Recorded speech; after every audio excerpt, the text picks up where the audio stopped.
Hey there. I'm really excited to share this episode with you guys. This episode is a conversation, dialogue between myself and Sharon Salzberg. Sharon Salzberg is like a hero of mine. I listen to her lectures and meditations all the time. She is a New York Times Bestselling author and a really prominent figure in bringing mindfulness practices to the West from the East. She's a meditation teacher, an expert, author.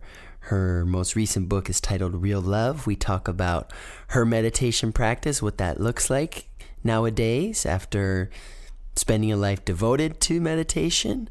We talk about going from student to teacher. We talk about her several interactions with the Dalai Lama, and we even do a meditation together where she leads me in one that you can follow along with.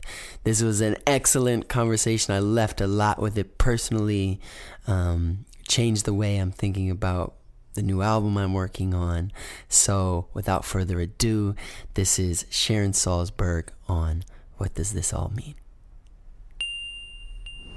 Okay, I am good to go. I have a question for you to start. Sure. So, I think it was 3 or 4 years ago now, a friend of mine, his mother, died of cancer. And she had a trip planned to visit Ram Dass. And my friend very lovingly, he was supposed to go on the trip with her. And he said, Mike, I still want to go on the trip. Would you come with me? I said, of course, so honored.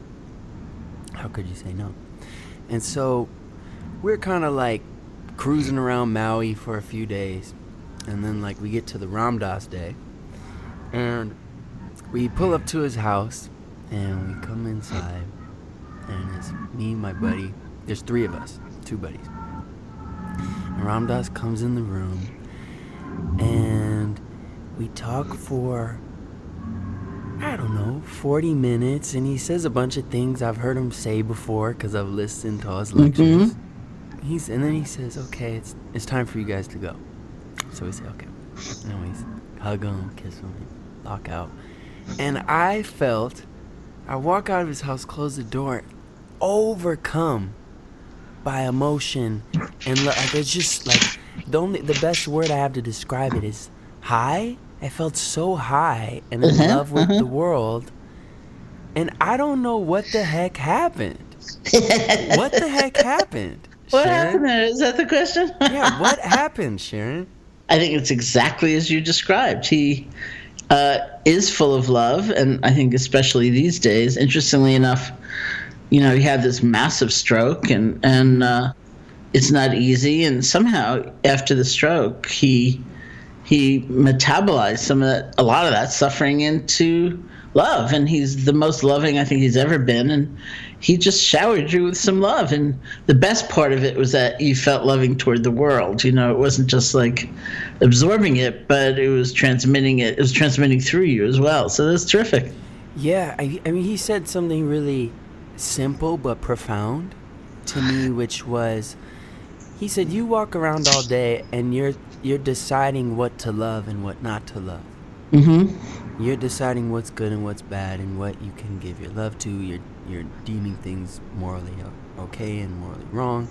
He said, that's too hard. That's exhausting. Just love everything. It's easy. Whoa.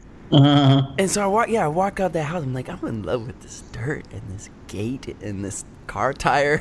It was really surreal. But I mean, I can say those words now, but I really felt it then. And I rearranged my life after that day, because I thought, wow, if that's possible to give someone else that gift, what else do I have to do than to be able to give that gift to other people? That's terrific. Yeah. Well, it's so cool to talk to you. It's really cool to talk to you. Oh, man. So I'm a fan. I've listened to many of your meditations. Congratulations on the new book. Thank you so much. Yeah. Hey, so I want to ask you about your daily practice. What does that look like these days as someone who's an expert, a teacher? What does your daily practice look like? Well, I try to sit every day when I wake up right away, before I get like immensely distracted and overcome by something. Okay, can I ask like is it like literally? Sorry to nerd out on the details. No, it's good. Is it like literally right when you wake up, or do you drink a glass of water first, brush your teeth first, or is it like first thing?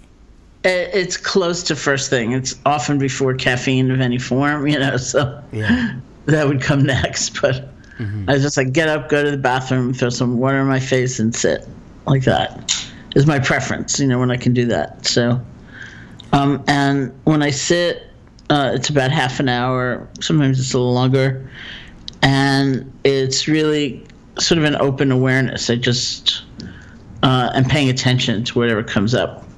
I also have a very strong commitment to loving kindness practice, to developing loving kindness and compassion, and I have a resolve that I'm going to try to do that whenever I'm waiting. And I count every mode of transportation as waiting. So it's walking down the streets of New York, sitting on an airplane, sitting in a waiting room, whatever it might be. And so silently, I'm looking around, usually eyes open, and offering loving kindness. May you be happy, may you be peaceful, and may you be happy, may you be peaceful. And it's a really interesting way of walking through New York and through life. And so I do that. And in addition, I have a friend who's a Chinese monk and got sent over from China to the States, and he was having sort of culture shock and things were hard for him. And so he decided that he also sits half an hour in the morning, and he has a very rigorous like kung fu practice. But he said that he also decided to take like every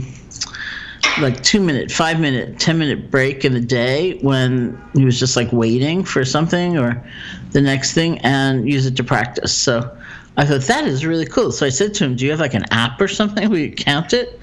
And he said, "No, I use the notes section of my iPhone," which I thought was really funny, And so I've started to try to do that too. It's like those little 2-minute things, or there's 5 minutes before the next thing happens, or something like that. And I think, okay, I'm going to practice.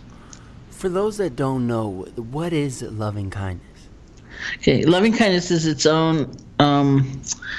One level of it is its own meditation technique, and so it's a particular way to practice, because there's so many ways of practicing. And the quality is a quality of connection. It's connecting really deeply with yourself in a caring way, not the usual obsession with everything that's wrong with us, and just going through that list again and again, but really wishing ourselves well. So it's considered a practice of generosity, where we're offering, like, may I be happy, may you be happy. It's gift giving in that way. So we're connecting to ourselves, we're connecting to others, and ultimately the work is to connect with everybody, with all of life. Can we do it? Yeah, you want to do it? I'd love to. Okay. So if you want to sit comfortably. Is it my head unsupported? Does that matter? It doesn't matter. However you're comfortable. Can I lay? You can lay down. Okay.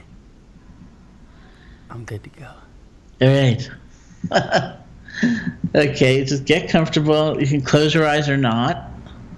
If you're feeling really sleepy, it's a good idea to keep your eyes open. They can be like a little bit open. Okay. You can find a spot to rest your gaze and bring your energy into your body. Take a deep breath. Then let your breath become natural. And find the words or the phrases that are like the gift you would like to give the most to yourself. Like, may I be happy. May I be peaceful. May I be free. May I be filled with loving kindness. Just 3 or 4. And start making that offering. You just repeat those phrases again and again, with enough space and enough silence so that it's a rhythm that's pleasing to you. This is like the song of the heart. And you don't have to try to force a special feeling or emotion. The power of the practice is in complete, wholehearted presence behind one phrase at a time. When your mind slips off, because it usually does, just gently let go and come back.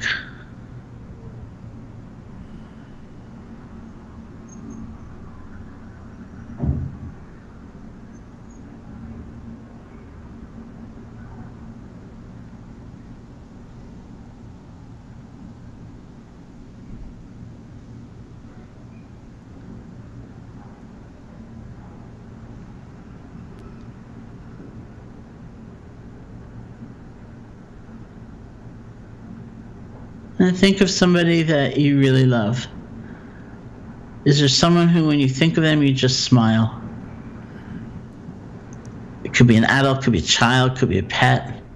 Who embodies the force of love for you? So if there's someone like that comes to mind, you can bring them here. You can get an image of them, or say their name to yourself, get a feeling for their presence, offer phrases of loving kindness to them. Even if the words aren't perfect, it's fine, because they're like the vehicle. They're carrying the heart's energy.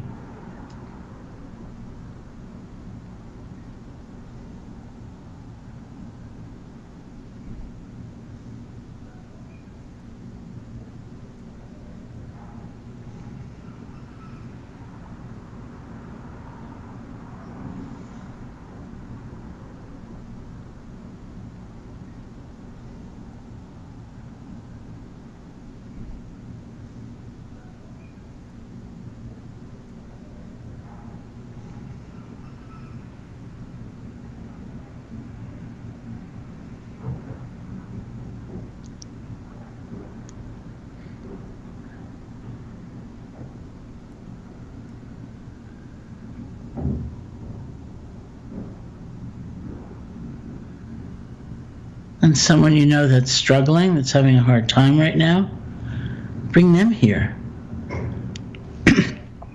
See what happens as you offer the phrases of loving kindness to them.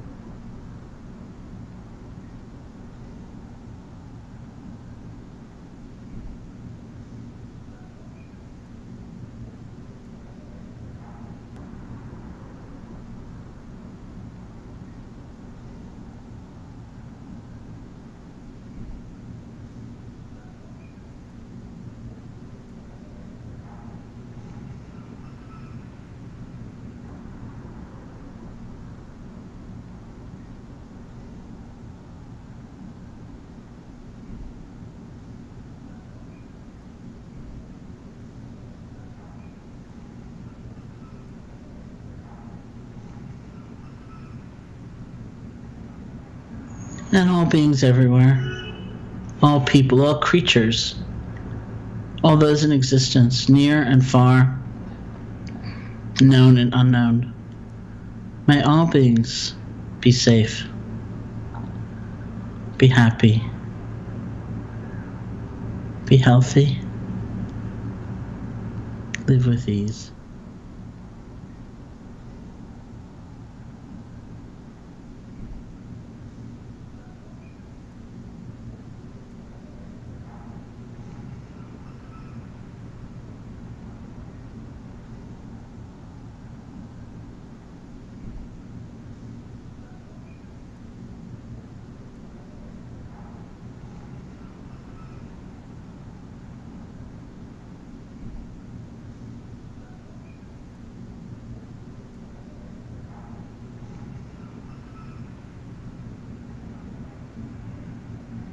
And when you feel ready, you can open your eyes.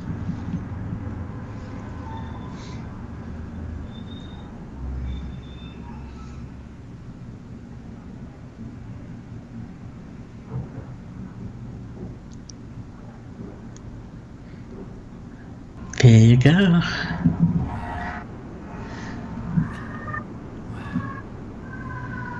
Thank you. Thank you. That was a really beautiful interlude. So, I'm struck by how I'm in the same spot as I was however many minutes ago. Yeah. When we started speaking. But it's a different experience. Now, yeah. I feel more calm, more relaxed, and happier. Mm-hmm. So, I have some questions from my audience. Mm-hmm. And they're good questions, I think. So, one is, like, what is, and I've rephrased them a little bit, maybe more, a bit more concise. One is, what's our goal with meditation? Is it to feel calmer or happier? What's the goal? Why are we doing it? Mm-hmm. I do it. Why do I do it? Yeah, why do you do it? For me, I tend to feel more energy Mm-hmm. when I'm like throughout the day. So I'll do it twice a day for 20 minutes. And especially the second one, when I have that sort of 3 o'clock feeling, I have like a second wave in my day. And it helps me look at my life more objectively, it feels like. Things that I was wrapped up in the emotion of, or they seem like big problems, 20 minutes later I'm like, that wasn't really a problem, and actually or that was totally my fault, that thing I was blaming on them. Yeah, exactly. So there's those, but there's been also in times in my life where I felt like I'm on this path towards something, towards enlightenment, or like after the day with Ram Dass, like towards being like that to other people. And so, is that what I'm doing? Yeah, I think you described it beautifully, because I think calm is the certainly that's part of it, but sometimes I think it's actually just a small part of it, but it's what people associate with meditation. It's like what you described, is like more like insight, really understanding your life really differently and understanding happiness really differently. And I think that's really ultimately more what we do. So first of all, the state we're talking about in meditation is considered to be, ideally it's a balanced state between calm and energy, because we're not just trying to calm down because we might as well take a nap. And, right. And it'd be easier. That was another question I had from someone, and he said, does meditation necessitate calmness? Because sometimes I wouldn't want to get calmer. Yeah. It's all about relationship, so it's not like everything calms down and you have few thoughts and you have this languorous feeling through your body. I mean, sometimes you can be like crazy restless, but you're calm in that you're not adding to it. It's exactly like you described. You're not taking it to heart, or you're not blaming yourself mercilessly for something. So even though something kind of turbulent is going on, you're not making it worse by your reaction. And so it's the different response. That's where the calm is.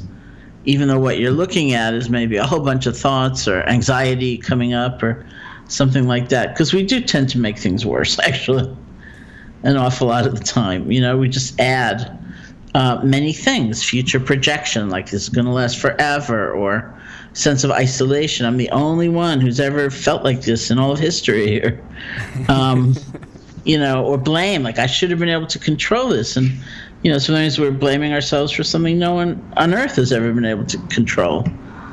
And yet we think we should. What's an example of one of those things? Well, what thought comes up in your mind next, I've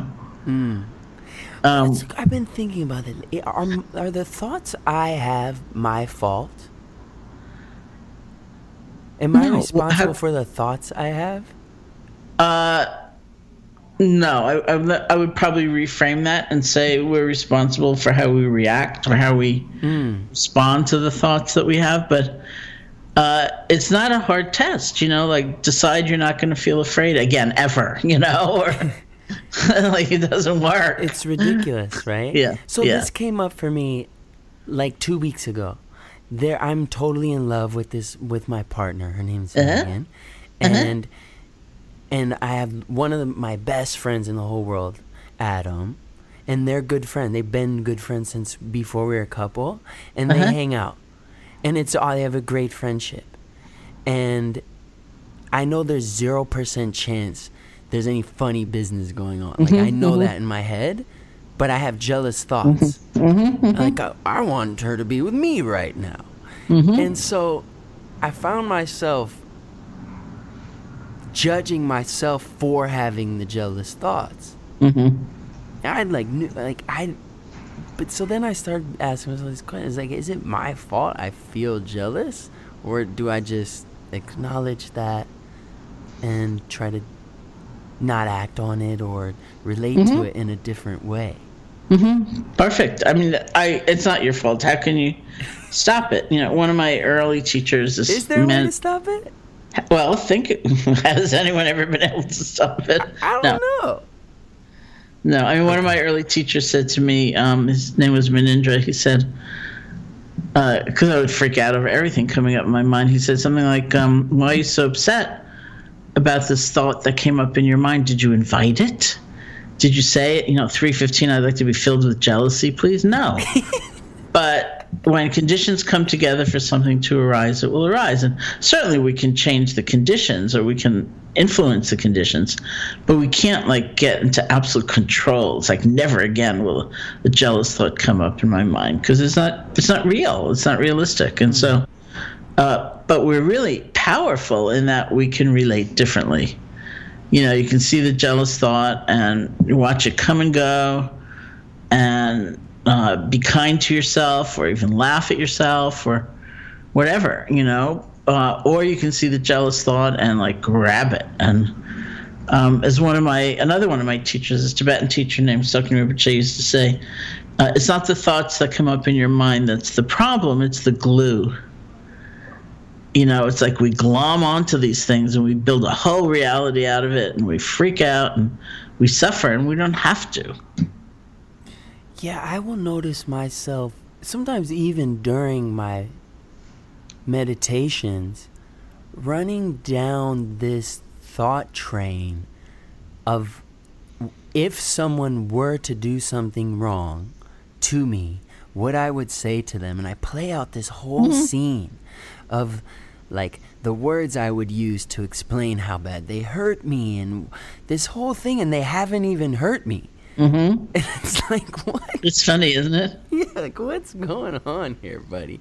But yeah, I guess sitting, I'm able to then recognize at times I'm doing that and come back.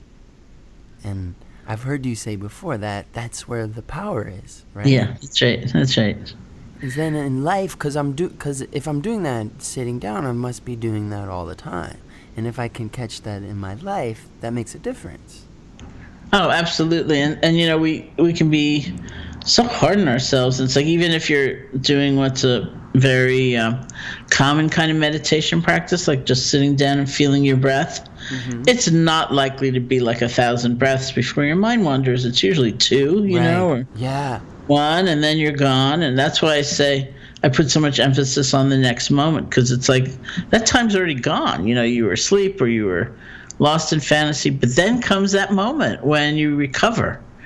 And that's the really significant moment, because we just want to practice letting go and starting over. And that will take us a long way in life, just that one skill. And instead, we usually go off in these long trains of judgment, and we emerge exhausted, and we've spent all that time doing that. And it's such a waste when we really want to recover, and we want to emphasize the recovery. And so we do. Yeah, that's so powerful. And it's the number one, I'm so glad you said that, because it's the number one thing I hear people say about meditation, which is I can't do that. And they That's have right. this myth, which is when you meditate, you're supposed to be having no thoughts. That's right. Which, from what I understand, is just not true. That's correct. It's not true. The thoughts are part of it, the practice. Yeah. You write, the beautiful space of caring where you come into harmony with all your life. Is that the totality of what real love is, or is that a description of it? Is that a glimmer in the eye of real love? I think it's a glimmer, I think whenever I'm sure you experience this, where you're trying to describe these spaces that have no words, you think, what am I supposed to say?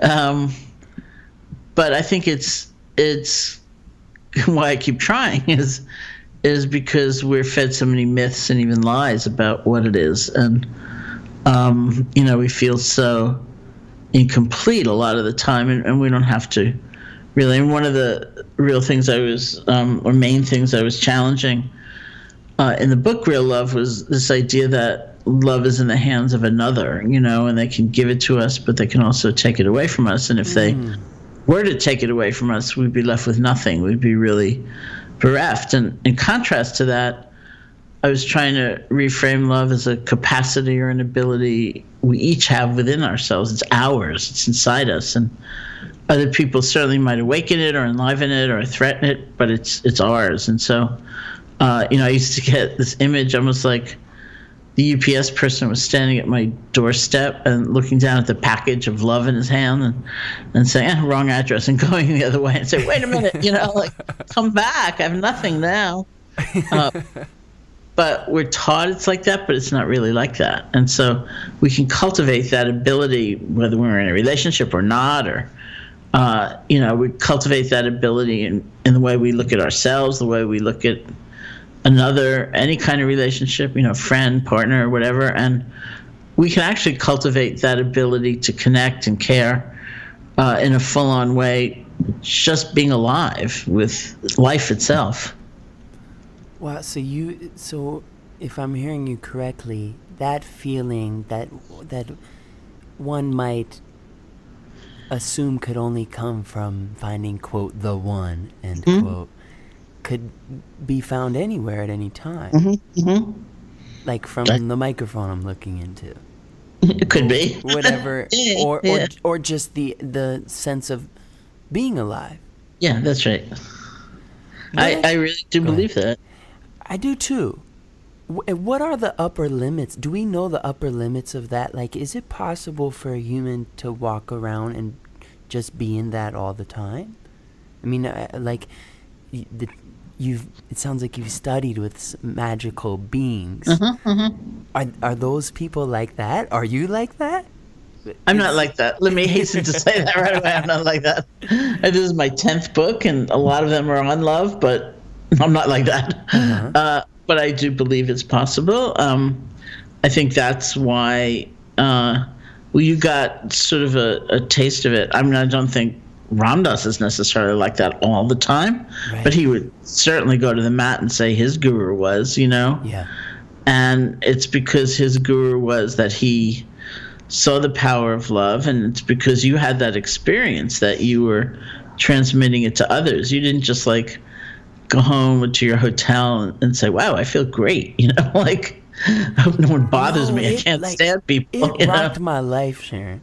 Yeah. I went, after that happened, I went back to his book, Remember, Be Here Now. And then the end, there's that, the cookbook for a holy life. And I started doing everything it said. I was sleeping on the floor. I was eating differently. Whatever. I just wanted to be like that. Whatever I encountered that day. But then I wonder, is that, I don't know, is there this path you have to go through? You have to study a certain amount of years. How does that happen? And were any of your teachers like that?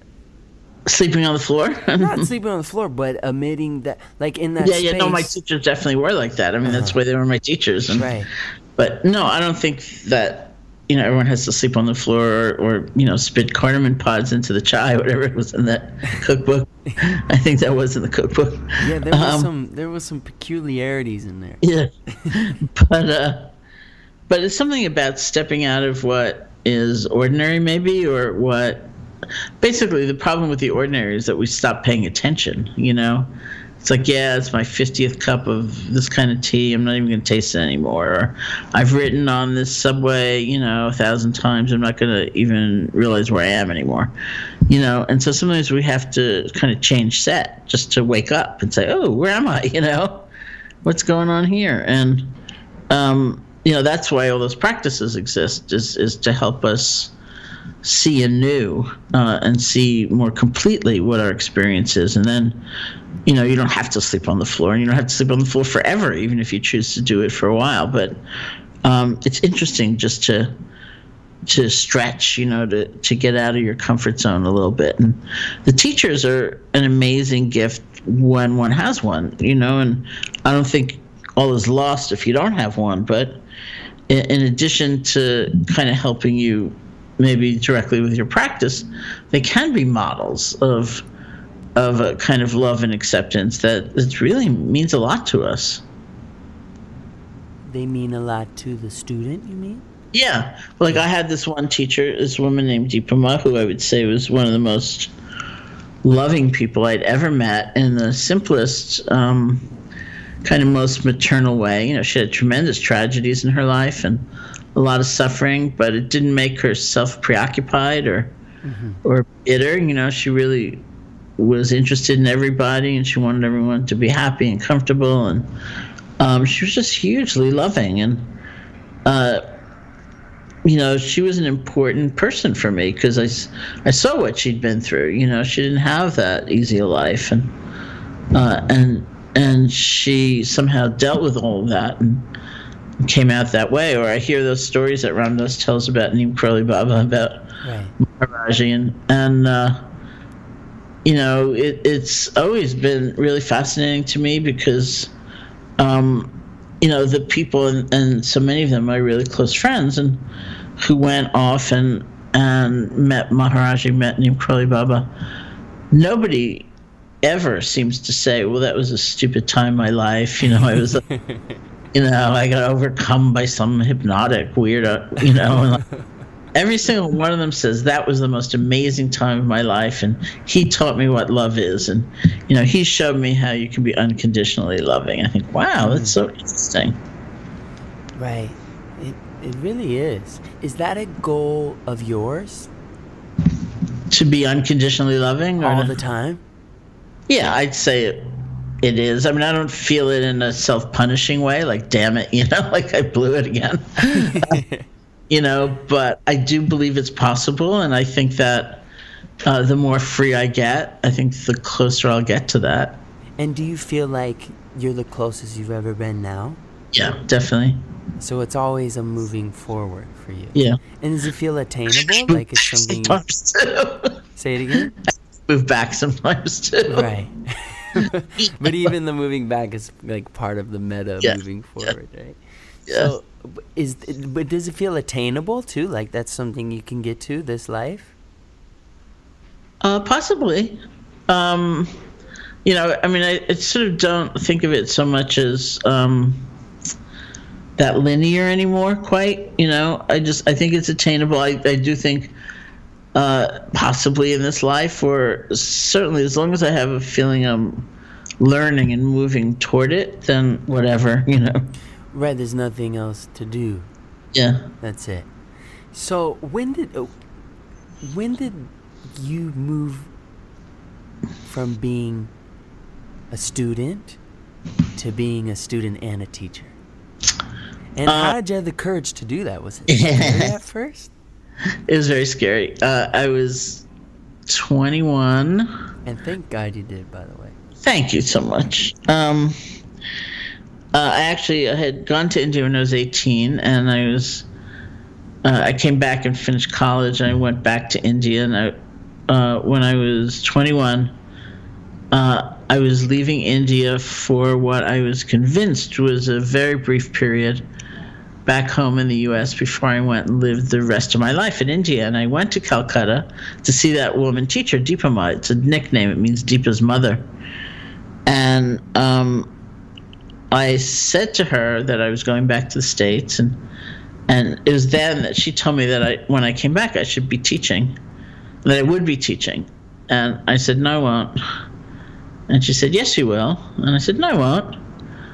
And she said, yes, you will. And I said, no, I won't. That's how I became a teacher, was because she told me to teach, and I kept saying, I can't do that. I'm not capable, kind of. And she said two things that were really important for me. I'd had a very difficult and traumatic childhood, like many people do. And what she said to me in that moment was, she said, you really understand suffering. That's why you should teach. And then she said to me, you can do anything you want to do. It's your thinking you can't do it that's going to stop you. And I left her room and walked down these 4 flights of stairs thinking, no, I won't. I'm not going to do that. And I came back to the States, and things just kept unfolding. And I was hanging out with Joseph Goldstein, whom I'd met in India, and Jack Cornfield, who I met for the first time in the States. And we started getting invitations to teach, and we'd go somewhere to teach. And then at the end of that retreat, we never knew if there'd be another invitation till the next letter came. And it slowly started evolving. And one day I realized, oh, she was right, you know? Like, I am teaching. Wow. This is my life. I'm not going back to India to live. I've gone back, but I certainly haven't gone back to live. How do you decide? It seems like there's a lot of facets to your teaching, right? You may lead a retreat. You may write a book. How do you decide when to do what and what? Yeah, unfortunately, I usually do more than one at a time. Right. So what's that look like for Sharon Salzberg? It's interesting to me because I'm a recording artist, so like when I tour, I kind of have an idea of what Bruno Mars's life is like, or like, I kind of. But your life, I see this. I'll receive a teaching from you, like listen to a guided meditation, for example. So I get that little sliver, but that's kind of like when an audience member sees my show and they just forget about it, and they don't realize like I'm doing that every night in another city. Right. Yeah. Like, what does that look like for you? Are you on the road a lot? I am. Well, I have a house in Barre, Massachusetts, and a retreat center, the Insight Meditation Society. I have an apartment in New York City, which is where I am right now, this moment. So I teach a lot of classes and workshops and things here. And I travel a lot, and it's very hard to write and travel, but somehow I do. I agree. Yeah, it's very hard. I agree. And so what I'd like to do is just stay put and write for a while, which probably I will at some point. And for you, like, how often you write a book? Like, is that and how do you know when you're going to write a book? Well, I mean, sometimes it's really the other way around. Somebody asks me to write a book. And, I think sometimes I'm compelled to write a book. Like I wrote a book called Faith, which I had to write it. And it was just like I had to do it. And I went through, different publishers or different situations around it, but I had to do it. And other times... Why? Yeah. Because this is a very good question. My first book was called Loving Kindness, and it's about loving kindness meditation, like we did together a little bit. And somebody asked me, what would it be like?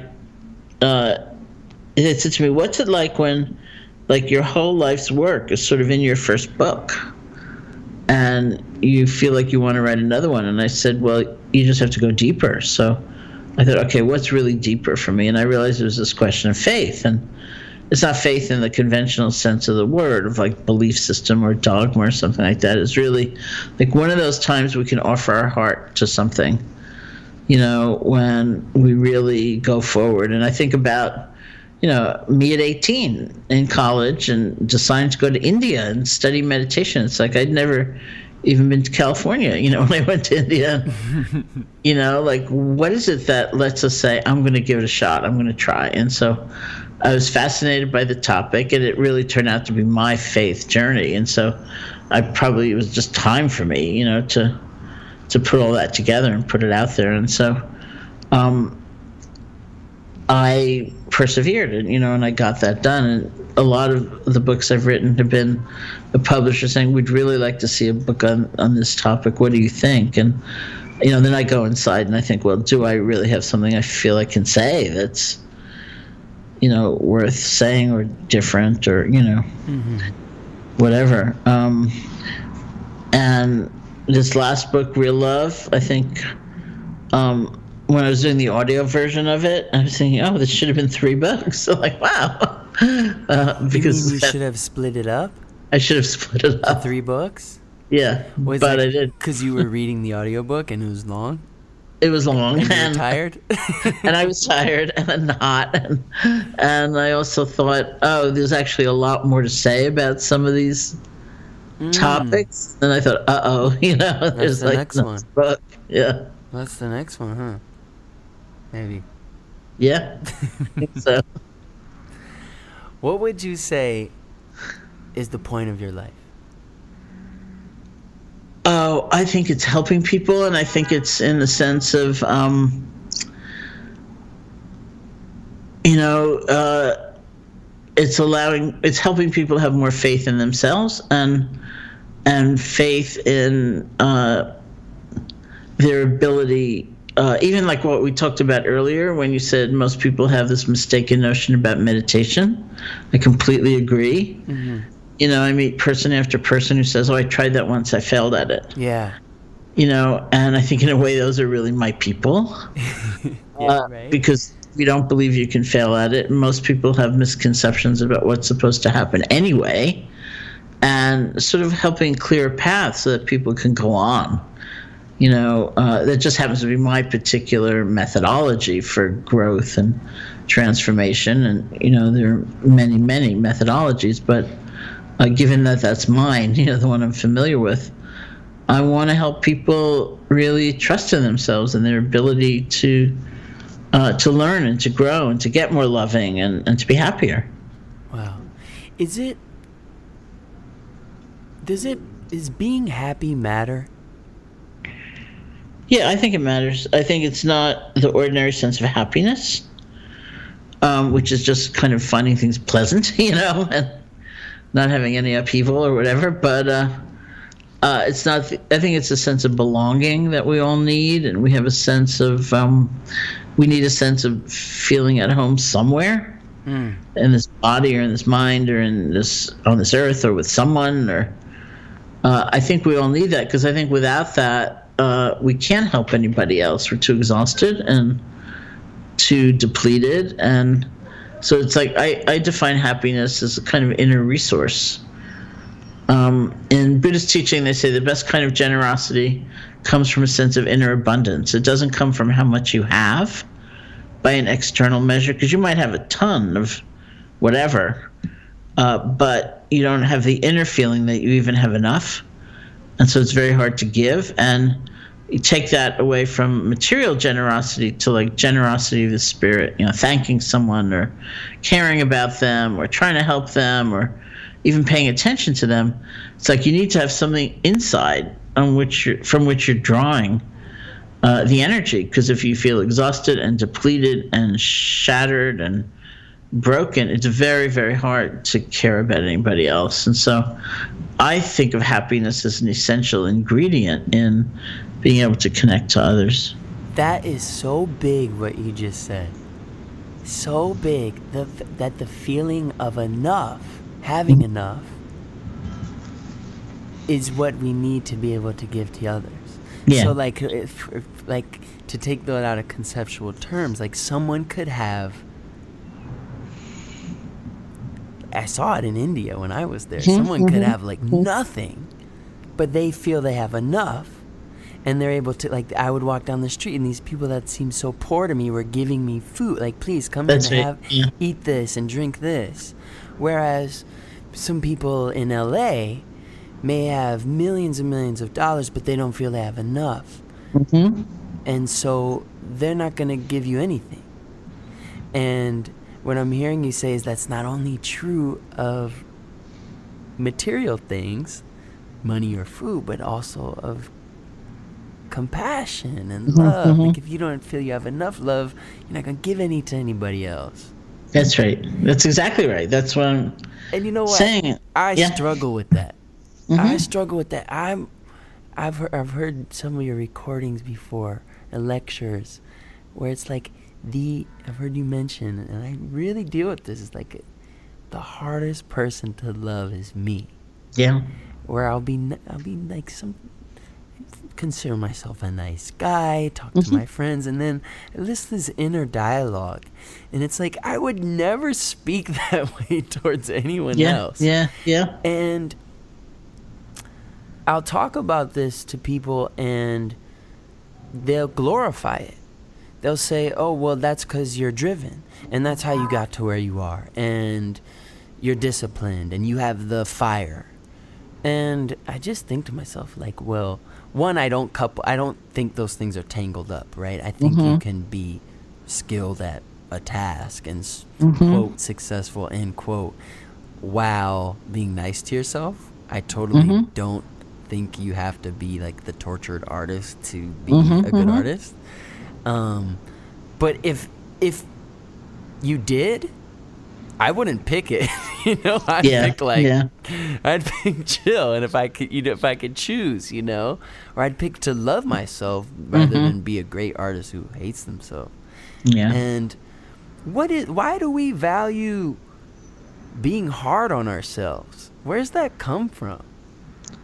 Well, I think that's totally conditioning, I think the notion of the tortured artist is a very Western concept. It's very different than the East. Where you have maybe some monk worked on a painting for 20 years or something, and, or 20 seconds. Or 20 seconds, and I heard the Dalai Lama once, he was on a panel, he was being asked a lot of questions about art and creativity, and he kept trying to explain it was different, and in his background and his condition, he said, we believe that the most important thing about, say, a sculpture or a painting is what happened in the mind of the person creating it. So in those, let's say it took 20 years, did they get kinder? Did they get more enlightened? Did they get more generous? He said, that's what makes it beautiful. Wow. It's not some other standard of looking at it saying, wow, that's beautiful. Wow. I mean, that's a lot to think, because I'm, like I said, making an album now. Yeah. And in my head, I have this external standard of what the album needs to be. Mm-hmm. And how beautiful I want it to be when it's done. And this is blowing my mind, sitting on this couch. If instead I focused on, am I peaceful? Am I am I becoming more loving while making this album? That's right. It probably would just end up being whatever that external thing is in my head. It probably just would you ended up teaching. It probably just would happen on its own. Yeah. But I get this other gift. Wow, Sharon. Come on, Sharon. Right. Woo! That was the Dalai Lama, really. I'm just quoting. But have you met the Dalai Lama? I have. What was that like? Tell us the story. Set the scene. What country? I've met him a lot of times. I mean, one of the best stories is when he first came. Actually, it was his first trip to the U.S. He came to Amherst, Massachusetts, which is very close to Barre, Massachusetts, where the Insight Meditation Society is. And we, heard he was coming, so we shot off a letter to the private office, and we said, hey, maybe he'd like to visit us too. And then we got a letter back saying, yeah, he's coming. So then we had to prepare for visits. Were you expecting them to say yes? No. I never thought he'd say yes. And okay. In those days, it wasn't quite the sort of intense security that it is now, and entourage and all that. But still, we had the retreat center is about 2 miles outside of the town of Barre on this little country road called Pleasant Street, which we had a blockade, and we had state troopers patrolling the roof with guns, and it was really weird. And just a little bit before his visit, I had been in a car accident, and I had a broken bone in my foot, and I was using crutches, which I was really klutz with. And so the day came that he was going to come, and I was in the back of about 100 people outside waiting for him, and I felt so terrible. I thought, I'm stuck in the back, and I'm one of the main people who started this place. I should be up front, but I can't be up front. I'm such a klutz, and I'll fall on my face right in front of him if I'm up front, and that'd be even worse. I better stay in the back. But, oh, no, I'm in the back. It's so awful. And then his car pulled up, and he did something I've seen him do many times since, but it was the first time I'd ever seen it, in that he got out of the car, and he seems to have a kind of radar for who in a crowd is suffering the most. And he goes there, and that was me. And he just he got out of the car, and he cut through 100 people, and he came up to me, and he took my hands, and he looked me in the eye, and he said, what happened? And it was almost a defining moment for me of compassion, because I realized he couldn't make the injury not have happened, and he couldn't make me any more skillful in my use of the crutches, but that horrible feeling of being so unseen, so unacknowledged, so stuck in the back, it was gone. It was way gone. Wow. So I kind of redefined compassion like that, because so many times we can't make it better. We can't fix it, but we can actually be there in a different way. Well, acknowledge someone else is there. Yeah. Yeah. Wow. That's such a cool story. Thanks for sharing that. Yeah, thank you. I have some more questions from audience members. And I think I might know the answers to them, but I still want to ask you, because you probably know the answer to them better. So, one is, do you have to be a Buddhist to meditate? No. The meditative practices that I do have been sort of preserved and transmitted in Buddhist tradition, so that's like languaging that's very comfortable for me, but it's absolutely separate from any kind of belief system. Or the first night of my first retreat, because when I went to India, I actually learned meditation in the context of an intensive 10-day retreat. That's how I started. Mm-hmm. And the first night, the teacher was S.N. Goenka, and the first night he said... Is that Vipassana? Yeah, it's Vipassana. Okay. He said, the Buddha did not teach Buddhism, the Buddha taught a way of life. And that was my beginning. That was like the foundational statement. And, it still rings true to me today. So it has nothing to do with it, really. You can be anything else or nothing, So is Buddhism a religion? I don't think so, honestly, but of course for some people it is. But it's meant to be more like a set of, well, certainly it's these methods, which are available to anybody, and a set of external life practices like be kind, be generous, and stuff like that. So could you be like a Christian and a Buddhist at the same time? Yeah, I think you can. I'm, more familiar with Jews and Buddhists. So we call Jubus, yeah. I like that. What was I going to... Oh, I know this question. It's a question not from the audience, from me. So when I hear Christians talk about Jesus, I know their historical reference is the Bible. Mm-hmm. Or their reference. I don't know what the historical... That's another discussion. When I hear you say in the Buddhist tradition, and then something following that, is there a book like that, or is it several texts? How is that, or is it passed on orally? How is that tradition preserved? Mm-hmm. For about 300 or 400 years after the time of the Buddha, it was totally an oral tradition. It was only written down after that. It was written down on palm leaves, it was before they had books, and these different languages ultimately. So there's and there are many, many, many books. And so there, this whole sections that were written in Pali, which is kind of like Sanskrit, but a more colloquial form. And then there are the Sanskrit texts, and then as Buddhism moved to different countries, it'd be like the Tibetan text or the Chinese text. But it really began as an oral tradition, which for some people makes it highly suspect. They say, well, how can that, be authentic? But I've heard anthropologists actually say an oral tradition tends to be more authentic because everyone invests. It's like you've got to learn, you've got to memorize it because you have to pass it on or it'll be lost. And I realize I look at my own mind now, my own experience, and I realize I feel like I don't have to learn anything. I think I'll just Google it again tomorrow. Who cares? I don't have to remember it. But right. If I were really invested and I felt I was responsible for it, I do think I would really get it. I would make sure that I could pass something on to somebody else. And so my own experience has largely been in terms of an oral tradition because I don't speak any of those other languages. Uh-huh.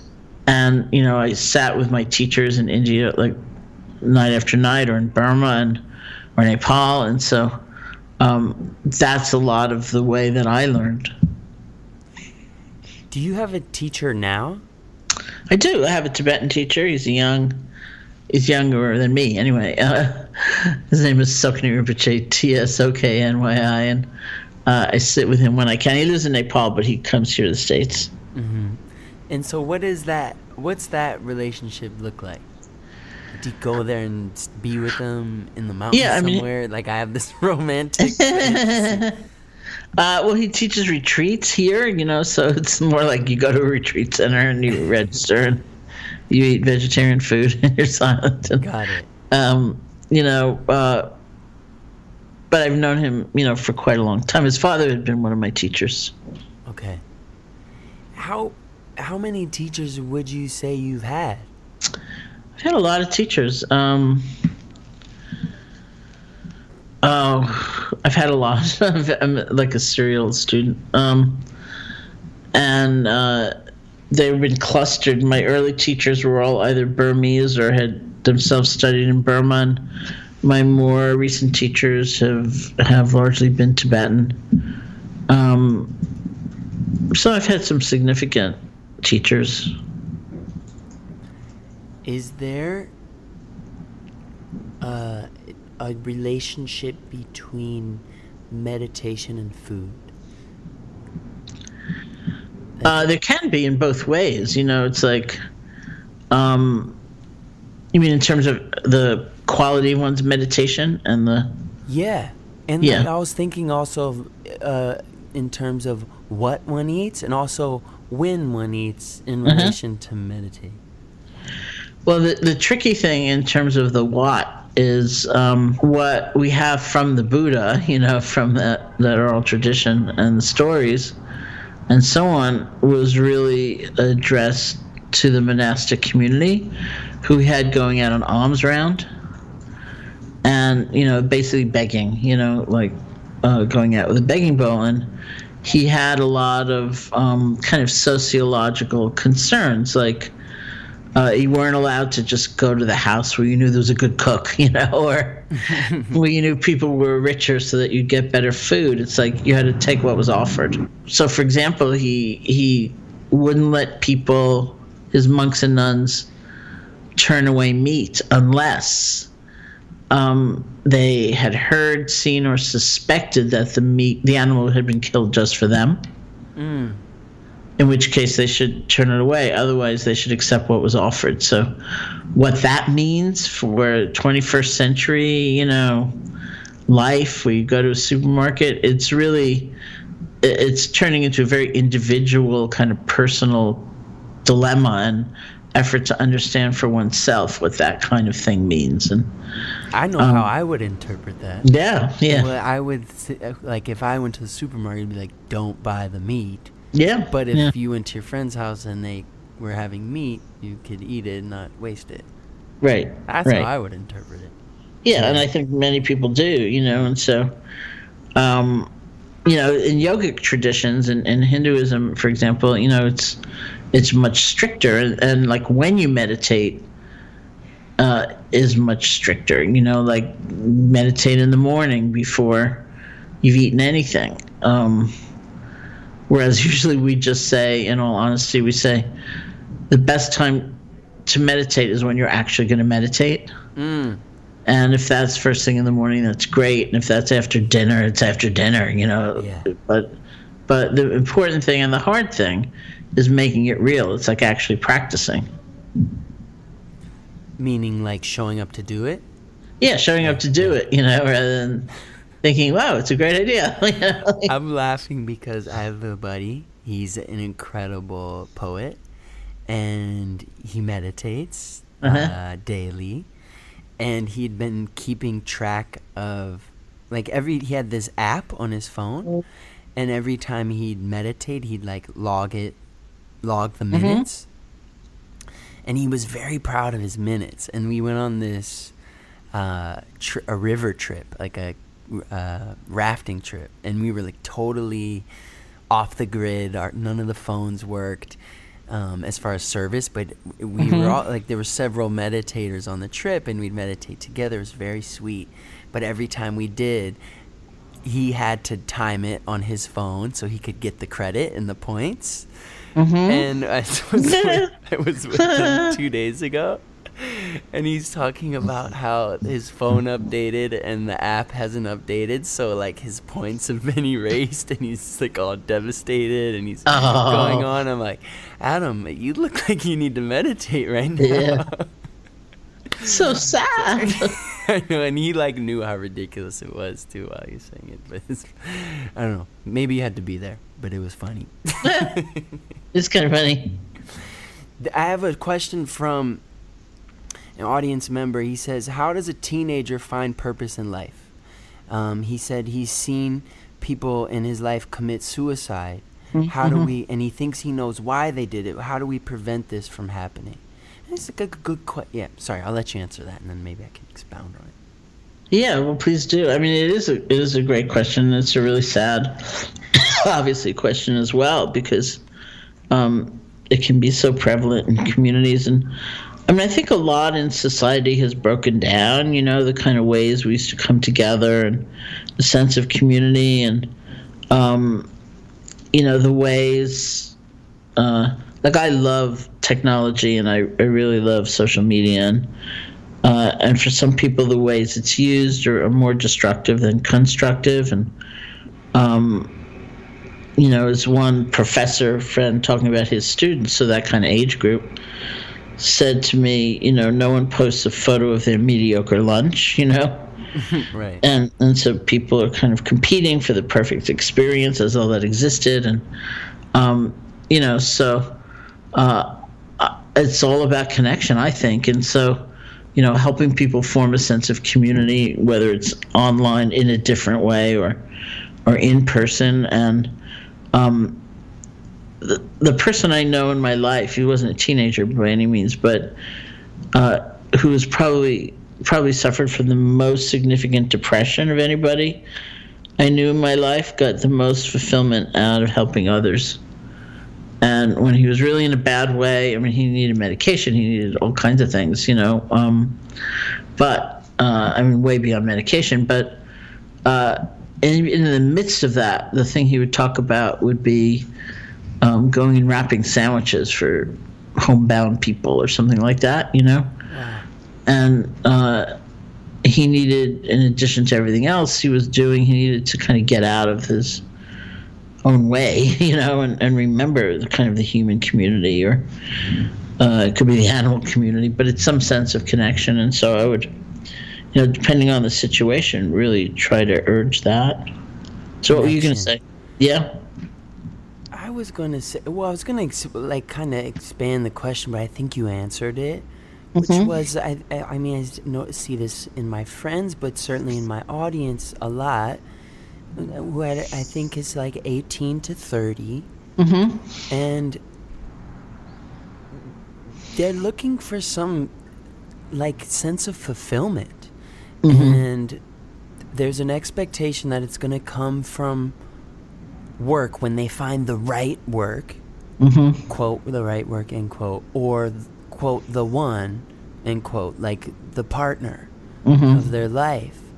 And I'm certainly guilty of this, and I can sort of report back from the first part of that, which is like at 22, I somehow stumbled into riches and notoriety and attention from the opposite sex, and I expected fulfillment to come right along with that, and what I realized was my experience of life was pretty much the same. It wasn't really worse, but it wasn't really better. And there was a disappointment that went along with that, because I expected it to be better. I expected it to be happier and more fulfilled and more content, and I wasn't. And that's one of those things that I feel I heard other people tell me when I was younger, money doesn't buy happiness is probably the most popular way to say that. But I didn't really believe it. I used to think that people saying that to me just didn't make enough money. And there was a threshold that they didn't get to. And if I got to that threshold, I would be happy, and joke's on them. But I, on the other side of that now, I really... money really doesn't buy happiness. I don't think it buys unhappiness either, but I don't think it really changes the experience of life. And there's this tendency from us, and I'm in that age group with these people, to think that there's some magic bullet out there, whether it's a romantic partner or this career that's gonna make it all better. What do we do with that? Well, I mean, life usually takes care of that, unfortunately. Meaning, like, unfortunately. Well, it's a dangerous thing, right? Because one, it's like on a partner, that's too much pressure to put on another person. Yeah. So it's like I think, myself included, like we kind of gotta let go of that expectation. It seems like, at least in my experience, that we spend a lot of time trying to make the circumstances outside of ourselves perfect, in hopes that will cause some internal change, when in reality it works the opposite way. The only thing we really have control over is, doing this sort of practice like we did earlier, and relating to our thoughts differently, and changing the internal circumstances, which in turn I find change the external circumstances. And it's like this counterintuitive thing that you really have to kind of swim upstream culturally to adopt and live that way, Yeah. Well, I mean, that's also what empowers us. I mean, that's what, in a way, that's what mindfulness was designed for, is because we're taught so many things, and the only way to really know is to look directly at our experience. Like, does clinging and like anxiety, like kind of fearful holding on, does that really make us happier? I mean, we're taught if we're doing that and it's not working, cling harder, like hold on tighter. But really, what's the consequence of that? We can take a look, and is love or compassion really that stupid or lazy? Really, like I hear that a lot about self-compassion, like, oh, that's just being lazy, and that means you're not holding yourself to any standards of excellence or something like that. But really, I fight with that one. Yeah. Yeah, I mean, I'm going in probably today already, It's, But sorry, I didn't mean to interrupt you. No, that's okay. But the best thing is to like take a look and, see for yourself. It's like, oh, when I went off on that binge of self-hatred, did it really serve me? Did I start over again? Did I have any resilience? Did I have any kind of heartfulness to even try again? No, I was exhausted. And that time that I did, like, forgive myself for not being perfect, and I had more compassion for myself, and I look what happened then. I was able to kind of pick up and make another effort or make amends or whatever it was. Like I had some energy, and it's through direct seeing that we can kind of bust all those myths and lies that we've been told, and that, I think, is really the. Going back to your first question, like, what's the purpose of meditation? I think that's the purpose of meditation. It's not just to get calm or feel more serene or peaceful, although I think those things are great. It's to see much more clearly what's the reality of our experience and what's been governing us and what our alternatives are. I think it's such a trip for me to have the same sort of things going on in my life, but being a different person doing them. Yeah. Like, so, I mean, it even happened when we meditated earlier. It's like you can, like, there's been times where I feel totally transformed. Like, I'm still Mike in this body, and I'm still, like, going to the studio today, and I'm still making music, but I'm a different person doing it now. And we have the power, I think, like, when we actually put these ideas into practice, right? And I do think there's a distinction between understanding the ideas and even being able to talk about them to other people with great clarity. There's a distinction between that and then using them to live, like actually trying out, like, loving myself and actually doing, like, I could go repeat your words to someone else. I'm guilty of that sometimes, and teaching some lesson that I don't live, but when actually employed or experimented with, right? Because, like you're saying, what I'm hearing you saying is, like, try it for yourself, it's transformative. Like the experience of life is transformed. Of how I feel in the day is totally different, and that's a real power. It's pretty remarkable. I have one last question. Yeah. Do you believe there's an absolute morality?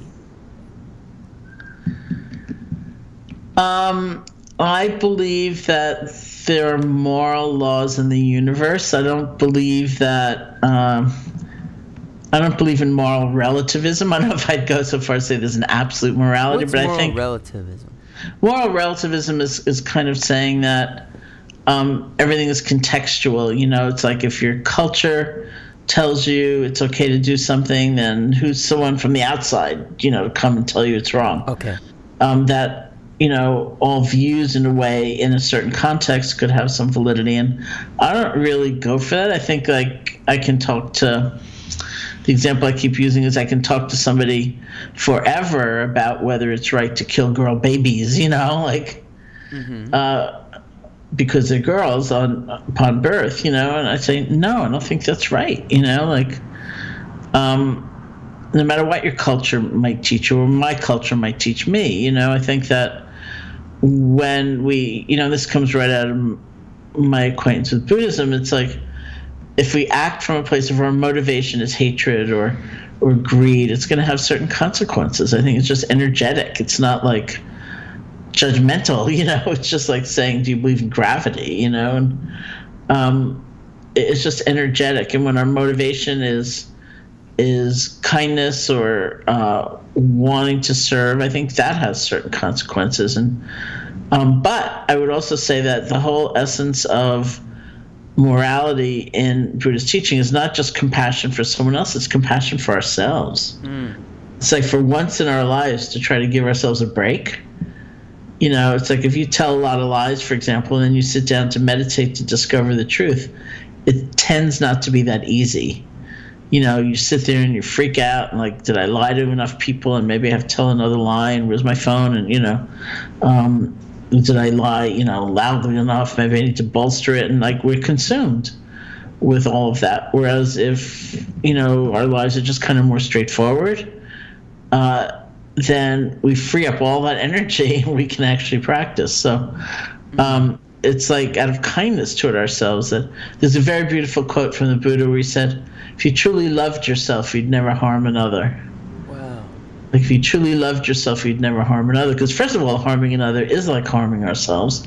And also because we're not just capable of mediocrity, we're actually each capable of greatness. And to sort of settle for, you know, the pettiness and triviality of being consumed by, you know, having lied and over again, it's like, what a waste. And so we don't have to go there. And so it's not like a weird, repressive, self-hating kind of morality. It's very different than that. Is there like a list of tenets, or like when you say the purpose of your life is to help others? In essence, those aren't the exact words you use. I'm paraphrasing. It sounds like there's an assumption that helping others is good. So, or maybe not an assumption. Like, are those sort of things spelled out in the Buddhist tradition? Like, is like in Christianity, there's in Judaism, there's the 10 Commandments. Yeah. Is there something like that in Buddhism too? Yeah, I mean, they're not usually called commandments because the idea is not punitive, you know, or it's like they're called precepts, you know. Do this or else. That's right, you know, yeah. They're called precepts and they're called training precepts, so that we're using them in order to cultivate greater awareness. And like I've heard, you know, great teachers be asked, like, what do I do? Like, I broke a precept, and they'll say, well, take it again. You know, it's not like, oh my God, you're doomed. You know, it's like, okay, you know, that was a mistake. Now let's start over. It's actually the same thing that we do in the meditation. It's like one lesson, you know, that goes everywhere. What are the precepts? The 5 precepts for a layperson is not to kill, or not. It's to have a reverence for life, not to steal, or not to take that which is not offered, and all of these have more modern interpretations, like in terms of the environment and conservation and so on. So not to commit sexual misconduct, so not to use our sexual energy in a way that's exploitative or harmful to ourselves or to others, not to lie or to speak harshly, to use speech, which is very, very powerful, actually, as a way of getting closer to the truth and to others rather than more and more alienated, and then not to take intoxicants that cloud the mind or cause heedlessness. So that usually elicits a lot of discussion. Right. Like, what does that mean? Does that mean total abstinence? Does that mean moderation? What the hell does that mean? What's it mean for you, the sexual one? The sexual one? How do you interpret that one? Well, I mean, it could be anything. Some people take monastic vows and they don't have sexual activity at all, and that's a choice. And other people, have a relationship or some combination of relationships. And, but it certainly means no duplicity, What's duplicity mean? Duplicity means lying. Got it. Or I would say no exploitation, in the sense of, it's very hard, in terms of the structures of society and, say, the Buddha's time, which were very, very different, in terms of the role of women and so on. But it's very much about not using sexual energy, which is so potent, in a way that is harmful. And sometimes it's harmful to us.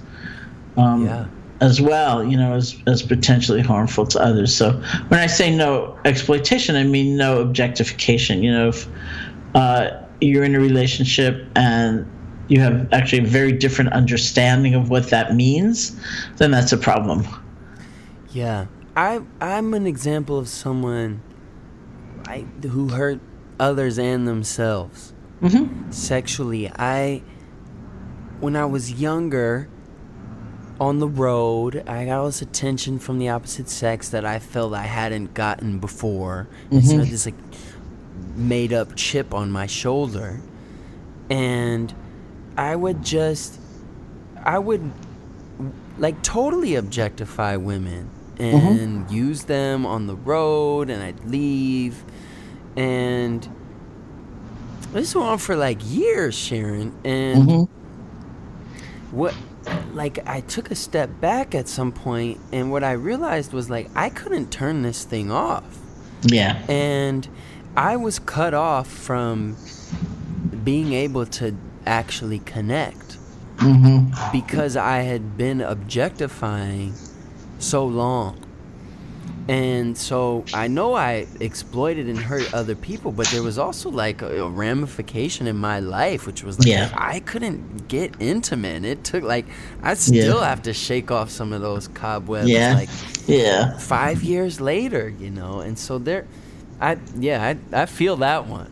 I feel there's some wisdom in that one. So I hope a listener can not go down that road if they're hearing this. Wait, there was one other thing. I forgot what it was. Something about the precepts. I don't know. Is there anything else you want to talk about? I don't know. I mean, it's lovely to talk to you. It has been. Oh, I had some written down here. You write, in regards to relationships, in every intimate relationship, there are 3 elements. Us, our loved one, and the space between us. That space is rich with possibility, but it can also become a battleground or an inhospitable no-fly zone. Yeah. What's that third space? What is that? Is that? Well, I think. Go ahead. Yeah. No, go ahead. So if I'm with my partner, is it literally the space in between us when I'm looking at her? It could be. I mean, is it not really in physical form? Is it more of a spiritual space? Yeah, I mean, I think it's the space of understanding of. I tell a story. That passage that you read is from Real Love, and I tell a story in there about a friend of mine who she's someone who she's since died, but she honestly outlived her cancer prognosis by I think like 40 years or something. And she said when she first got diagnosed with cancer, she looked at everything. She looked at like absolutely every element of her life, and the way she put it was, I used to be the kind of person who'd be sitting in the car with my husband, boiling hot, and the only thing I could bring myself to say was, "Are you warm, dear?" And she said that changed, you know? Like, she wasn't the kind of person who could express her needs or really describe what she was feeling. And so the space between them was pretty one-directional. It's like she took care of him and he had a life, you know? Yeah. And rather than there being kind of a mutual flow, you know, being different at different times or, you know, mutually taking care of each other or whatever. And so the space between them had a kind of rigidity and predictability that wasn't that helpful. And as she began confronting lots and lots of elements of her life, including its transitoriness, that shifted and it became a much more vibrant, real relationship. If we can feel that sort of love with the whole world or the microphone, why get mixed up in an intimate relationship? And is that tie into like when people take monastic vows? Is that what's going on? Is that relationship? Ideally, that is what's going on. I don't know that. I mean, people, I think, take monastic vows for all kinds of reasons, including it's like a lifestyle choice of simplicity, and but the goal would be having that sense of connection with all this. But I don't think of it. I don't think about in absolute terms, because I think we have different karma, you know, and we have karma with certain people. And like, people would always ask me when I was in the process of writing the book, I really tried to meet with a lot of groups and, you know, hear over social media people's stories about love and their insights about love. And, you know, people would always say to me, like, you know, I want to be loving, you know, toward everybody, toward like the Dalai Lama, but I kind of like my husband. Can I keep him? You know, I'd say, yeah, I think you can keep him. You know, it's like, and I never, because I try not to use jargon in writing and, you know, like excessively Buddhist language or something like that. But I never quite found the way I wanted to say it. But basically, I think we have karma. You know, we have a certain kind of karma with different people, and we have a relationship that needs to be lived out. And sometimes it is, you know, two people in an intimate relationship, and that's right. There's nothing wrong with that. Even as hopefully each partner is working toward a greater sense of feeling at home and feeling belonging with the greater world. Wow. What do you think happens when we die? Personally, at this point, my belief is that we are reborn. I mean, I don't know, of course, but I do believe that. I think that it doesn't make sense to me anymore that there's just this one life, and so I think we die and we're reborn, and we die and we're reborn. We're reborn. It's like one Tibetan Lama said to me, it's like shifting apartments, you know? I heard Ram Dass say, I love this one so much, you may have heard him say, he said it's like taking off a tight shoe.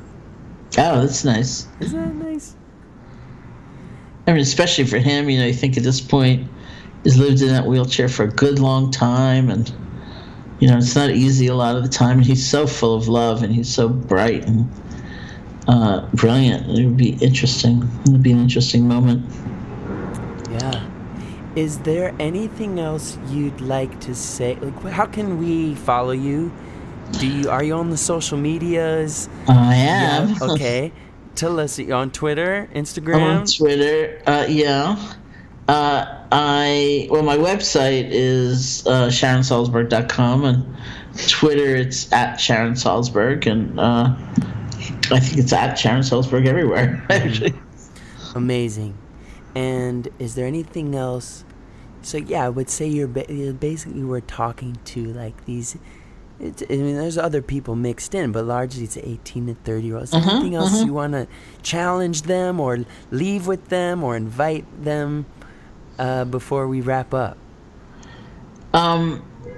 Well, I went, not really a challenge, but I went to India when I was 18, so, I mean, those are the years, I think, of massive self-discovery, and, it's a hard world in a lot of ways for younger people, I know, but it's also, what a time of opportunity, that there's so much available, and we can form new kinds of communities and really pioneer new ways of being, so it's kind of exciting, too. It is. Oh, one last one. I'm sorry. I keep okay. More. It's so fun talking to you. Yeah. So the idea of karma. Yeah. I mean, that starts before we're born, right? There's like other lives that now. Yeah. Does that mean like where we're supposed to be right now? Or not quite? Am I mixing stuff up? No, I think you could say that. I think you could say, yeah, we're there's it's not meant to be fixed, like that it never changes, because it does change. It's not like we're stuck, but even given that kind of dynamic nature of it, it's like, yeah, there's a rightfulness to what's happening in a way. Not that it's right or feels good or that we welcome it all the time. There's a passage in my book that I didn't write. I'm quoting a friend of mine, Joan Halifax, who says something like, in looking at the traumas of your life, don't like force yourself to think of them as gifts. It's enough to understand that they're given, right? They're givens. This happened. Now how am I going to be with it? Sorry, go ahead. No, so how's my life unfolding? Well, it's happening in this way. There are reasons, who knows why, including past lives maybe, why it's this way, So what am I going to do with it is the question. So like as I'm sitting here right now talking in this microphone, what my life is, it just is. It's given. And I don't have to think of it as good or bad or a gift or a curse. Yeah. It just is. Yeah. And so I move from there. Yeah, that's right. That's a lot of freedom in that idea right there. Yeah, I think so. Sharon, it's been an absolute pleasure. Thank you so much. It's been so great. Let's do it again sometime. I would love that. If you're ever in LA, please let me know. Okay, great. And I'd like go all over doing concerts, so I'm sure we will be in the same city at the same time. Well, that's great. I'll definitely look for you. You are the best. Thank you for all the work you do. Your work has helped my life personally, so I know it's touched others, and I just really want to acknowledge you for being someone. When I ask what the point or the purpose of your life, I forget the words I used, you said helping others. And you live that, so thank you, and I acknowledge that, and I hope you have a great day. Thanks so much. Take care. All right, Sharon. Bye-bye. Bye-bye.